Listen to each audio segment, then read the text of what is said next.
নমস্কাৰ এই মুহূৰ্তত আহি পৰিছে সন্ধিয়াৰ কেইবাটাও বিগ ব্ৰেকিং নিউজ। আজি হৈছে 16 আগষ্ট। অৰুণোদয় আঁচনিৰ টকা পোৱা আৰু নোপোৱা প্ৰতিজন হিতাধিকাৰীৰ বাবে ডাঙৰ খবৰ আহি পৰিছে। আগষ্ট মাহৰ ভিতৰতে কৰিব লাগিব এই তিনিটা গুৰুত্বপূৰ্ণ কাম, নহ'লে অৰুণোদয় আঁচনিৰ টকা নাপাব। যিসকলে হিতাধিকাৰী চৰকাৰী কৰৰ বাবে জিঅ'ৰিং কৰিছে, আজি সাজু কৰক 7বিধ নথিপত্ৰ। চৰকাৰী কৰৰ প্ৰথম কিছু টকা ৰিলিজ কৰা হ'ব সকলোৰে একাউণ্টত। আপোনালোকৰ 25জন মহিলাক 25,000 টকা সোমাই দিব। আজিৰ পৰা মুখ্যমন্ত্ৰী ডক্টৰ হিমন্ত বিশ্ব শৰ্মাই ভেৰিফিকেশ্যনৰ কাম কাজ আৰম্ভ কৰিব। যদি আপুনি 10,000 টকাৰ চেক পাইছে, ভাল খবৰ আহি পৰিছে। আপোনাৰ ৰেচন কাৰ্ড আছে নেকি? আগষ্ট মাহৰ ভিতৰতে যদি আপুনি এই কাম নকৰে, আপুনি কিন্তু অহা মাহৰ পৰা ৰেচনৰ সামগ্ৰীৰ পৰা হ'ব বঞ্চিত। লগতে কেইবাটাও ৰাজনৈতিক খবৰৰ লগতে অৰাজনৈতিক খবৰ যুগুত কৰা হৈছে আজিৰ দিনটোত। গোটেই অসম তথা ভাৰতৰ বিভিন্ন প্ৰান্তৰ পৰা যুগুত হৈছে কেইবাটাও ডাঙৰ খবৰ। এনেবোৰ খবৰ পাই থাকিবলৈ চেনেলটি ছাবস্ক্ৰাইব কৰি ভিডিঅ'ত এটা লাইক কৰিবলৈ নাপাহৰিব। আজিৰ আমাৰ প্ৰথম ৰকমেৰ গুৰুত্বপূৰ্ণ খবৰ হৈছে অসমবাসীৰ বাবে এটা ডাঙৰ খবৰ। অৰুণোদয় 3.0 লৈ মুখ্যমন্ত্ৰী ডক্টৰ হিমন্ত বিশ্ব শৰ্মাৰ ডাঙৰ ঘোষণা। কোন কোন মহিলাই নতুনকৈ লাভ কৰিব এই আঁচনি? প্ৰকাশ কৰিলে হিতাধিকাৰীৰ যোগ্যতা। নম্বৰ 1, বিধৱা, অবিবাহিতা, বিবাহ বিচ্ছেদ আৰু অকলশৰীয়া মহিলাই কৰিব পাৰিব আবেদন। যদি আপুনি ভাবিছে নতুনকৈ অৰুণোদয় আঁচনিত আবেদন কৰিব, তেনে ক্ষেত্ৰত কোনে কোনে আবেদন কৰিব পাৰিব? যিসকলে হিতাধিকাৰীৰ নাম তালিকাৰ পৰা কৰ্তন কৰা হৈছে, কোনে কোনে যোগ্য হ'ব, ইয়াক লৈ চৰকাৰৰ ফালৰ পৰা বিশেষ জাননী জাৰি কৰিছে। নম্বৰ 2, তৃতীয় লিংগৰ ব্যক্তি, দিব্যাংগ, অধিকাৰহীন 2016ত অন্তৰ্ভুক্ত ব্যক্তিয়ে নতুনকৈ অৰুণোদয় আঁচনিত কৰিব পাৰিব আবেদন। নম্বৰ 3, চৰকাৰী পঞ্জীকৃত বৃদ্ধাৱস্থাত বাস কৰা মহিলাই কৰিব পাৰিব আবেদন। নম্বৰ 4, পৰিয়ালৰ মূল উপাৰ্জন ব্যক্তিজন বৃদ্ধ বা দিব্যাংগ হ'লে কৰিব পাৰিব আবেদন। নম্বৰ 5, আশ্ৰয়হীন পৰিয়ালৰ মহিলাই লাভ কৰিব এই সুবিধা। নম্বৰ 6, ভিক্ষাবৃত্তিত নিয়োজিত মহিলাই লাভ কৰিব সুবিধা। নম্বৰ 7, ৰেচন কাৰ্ডৰ গৰাকীয়ে লাভ কৰিব অৰুণোদয় আঁচনি। শীঘ্ৰে সাজু কৰক নথিপত্ৰ। কোনে কোনে অৰুণোদয় আঁচনিৰ বাবে আবেদন কৰিব পাৰিব নিশ্চয় সম্পূৰ্ণকৈ জানিলে এতিয়া বলক সম্পূৰ্ণকৈ জনাই দিওঁ অৰুণোদয় আঁচনি আবেদন কৰাৰ সময়ত কি কি নথিপত্ৰ আপুনি সাজু কৰিব লাগিব। আবেদনৰ বাবে প্ৰয়োজন হ'ব আধাৰ কাৰ্ড, ভোটাৰ কাৰ্ড আৰু ৰেচন কাৰ্ড, ৰঙীন ফটো আৰু বেংক একাউণ্ট। যদি এতিয়াও আপুনি অৰুণোদয় পোৱা নাই, তেন্তে শীঘ্ৰ কৰক আবেদন। যোগ্য বিবেচিত হ'লে কৰিব পাৰিব অৰুণোদয় আঁচনিত আবেদন। অৰুণোদয় 3.0 লৈ মুখ্যমন্ত্ৰী ডক্টৰ হিমন্ত বিশ্ব শৰ্মাৰ বৃহৎ ঘোষণা।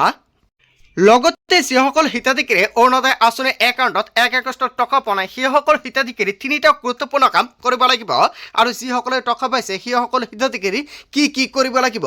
যিসকলে টকা পোৱা নাই সেইসকল হিতাধিকাৰী তিনিটা কাম হৈছে। নম্বৰ 1, আপোনাৰ একাউণ্টৰ সৈতে আধাৰ কাৰ্ড লিংক হৈ থাকিব লাগিব। যদি আপোনাৰ একাউণ্টৰ সৈতে আধাৰ কাৰ্ড লিংক হৈ আছে, DBT লিংক আছে নে নাই সেই আপুনি প্ৰথমতে চেক কৰিব লাগিব। যদি DBT লিংক হৈ আছে, নিশ্চয় আপোনাৰ একাউণ্টৰ টকা আপুনি লাভ কৰিছে। নম্বৰ 3, আপুনি চেক কৰিব লাগিব লিষ্টত আপোনাৰ নাম আছে নে নাই। আপুনি পঞ্চায়ত ব্লক বা DC অফিচত গৈ লিষ্টত চেক কৰিব পাৰিব। যদি আপোনাৰ লিষ্টত নাম আছে, আপুনি নিশ্চিত থাকক।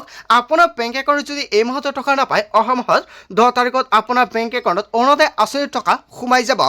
যদি কোনোৱে ভাবিছে নতুনকৈ আবেদন কৰিব, নিশ্চয় কৰিব পাৰিব। কেনেকৈ আবেদন কৰিব, কি কি নথিপত্ৰ লাগিব, অৰুণোদয়ৰ সহায়কসকলৰ লগত নিশ্চয় আপুনি যোগাযোগ কৰক। সম্পূৰ্ণকৈ সহায় কৰা হ'ব আৰু যিমান পাৰে সকলোৱে ভিডিঅ'টো শ্বেয়াৰ কৰি দিব। তাৰ পিছত অসমবাসীৰ ৰাজক জনাইছে আমাৰ পৰৱৰ্তী অসমবাসী গুৰুত্বপূৰ্ণ খবৰ। লগতে এটা ডাঙৰ খবৰ, বিপদত আহি গ'ল সকলো ই ৰিক্সা চালকৰ বাবে।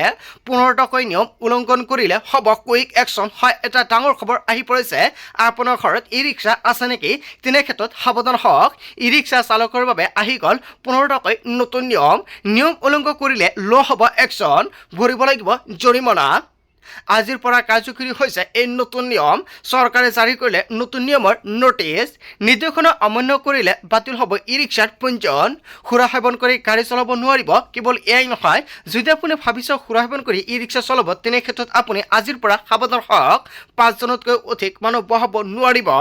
চালকৰ কাষৰ চিটত কোনো লোকক বহাই নিব নোৱাৰিব।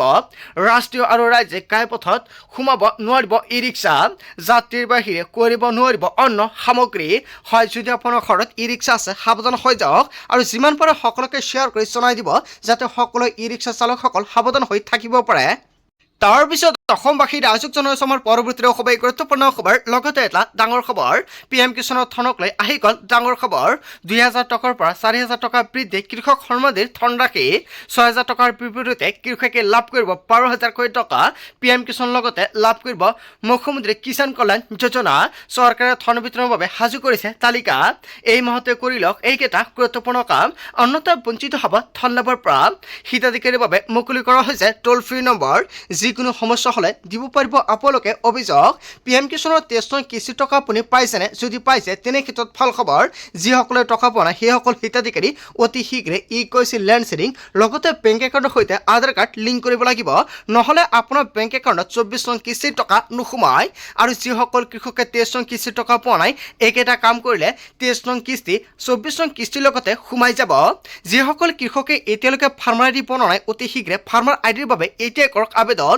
নহলে কিন্তু PM কিষাণৰ তালিকাৰ পৰা নাম কৰ্তন কৰা হ'ব যদি কিবা অসুবিধা হয় বা কিবা জানিবলগীয়া আছে নিশ্চয় এইটো নম্বৰত আপুনি কল কৰিব অন 5526 অন 8000115526 আৰু আন এটা নম্বৰ হৈছে 01123381092 এই তিনিটা নম্বৰৰ ভিতৰতে যিকোনো এটা নম্বৰতে আপুনি কৰিব পাৰিব যোগাযোগ তাৰ পিছত অসমবাসী ৰাইজক জনাইছো আমাৰ পৰৱৰ্তী খুবেই গুৰুত্বপূৰ্ণ খবৰ লগতে এটা ডাঙৰ খবৰ মুখ্যমন্ত্ৰী ৰাজ্য লাখ লাখ মহিলা দিশলে তিনিটা পদ এইকেইটা কাম কৰিলে পুনৰ পাব চৰকাৰী ধন 10000 টকা লাভ কৰা সকলো মহিলাই কৰিব লাগিব বিশেষ কেইটামান কাম নম্বৰ 1 10000 টকা 10 জনীয়া কোটত দিব পাৰিব সকলো মহিলাই যদি আপুনি 10000 টকাৰ চেক পাইছে 25000 টকা পাবলৈ কি কাম কৰিব লাগিব নম্বৰ 1 10000 টকাটো মহিলাসকলে যিটো মিলি নিশ্চয় এটা ব্যৱসায় কৰিব পাৰে আৰু তাৰ বাবে মুখ্যমন্ত্ৰী ডক্টৰ হিমন্ত বিশ্ব শৰ্মাই ঘোষণা কৰিছে নম্বৰ 2 মহিলাসকলে নিজক কৰিব পাৰিব ব্যৱসায় যদি মহিলাসকলে ভাবিছে নিজও কিবা এটা ব্যৱসায় কৰিব পাৰে হাঁহৰ ফাৰ্ম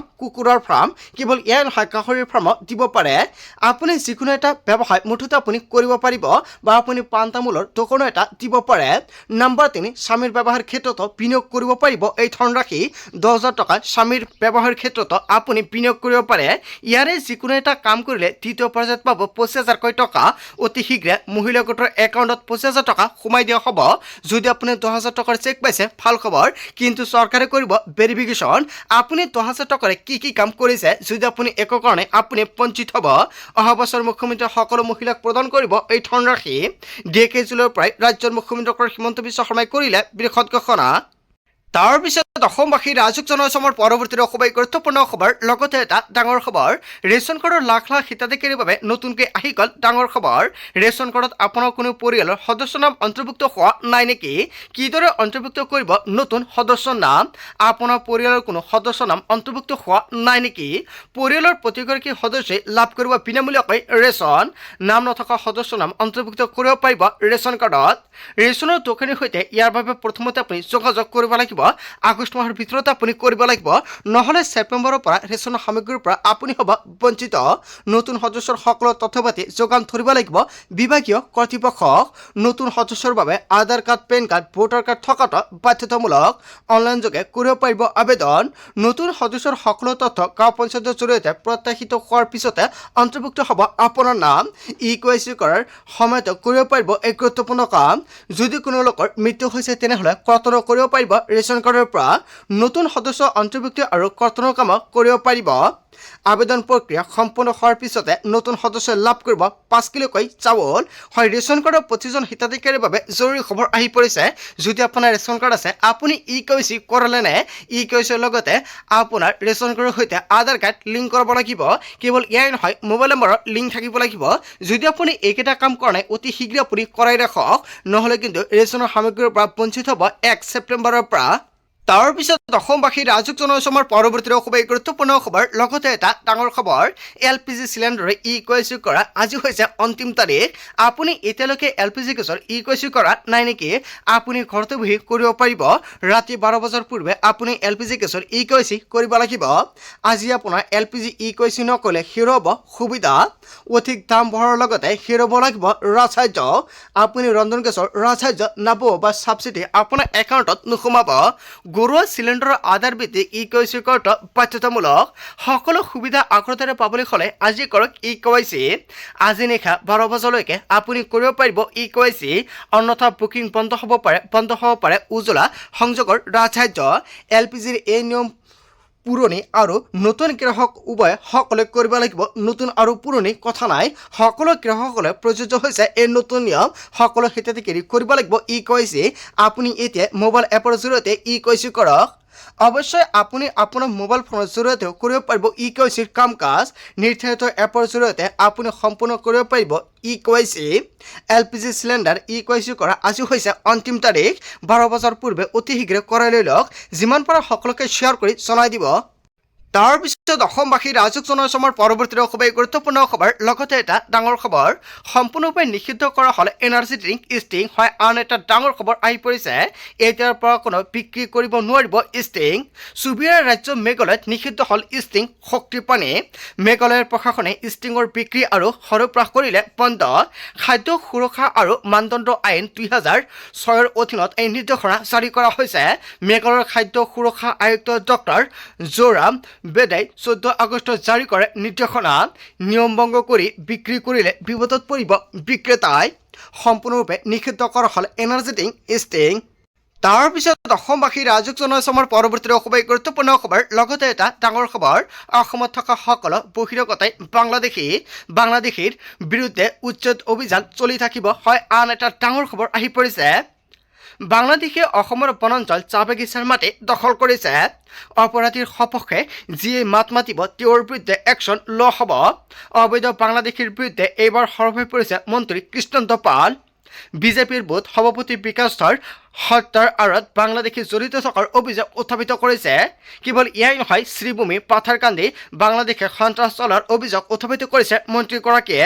অসমত থকা সকলো বহিৰাগতাই বাংলাদেশী হয়। আচলতে যিকেইটা অভিযোগ উত্থাপিত কৰিছে, জনতাই কি ক'ব? যদি জনতাৰ কিবা মন্তব্য কৰিব লগা থাকে আপোনালোকৰ মন্তব্যটো নিশ্চয় কমেণ্ট বক্সত জনাই দিব। আজিৰ মূল ভিডিঅ'খনত আপোনালোকক এইখিনি সৰু কেইটামান ইনফৰমেশ্যন দিবলগীয়া আছিলে। ভিডিঅ'টি ভাল লাগিলে লাইক কমেণ্ট শ্বেয়াৰ কৰি দিয়ক। So thank you for watching full video.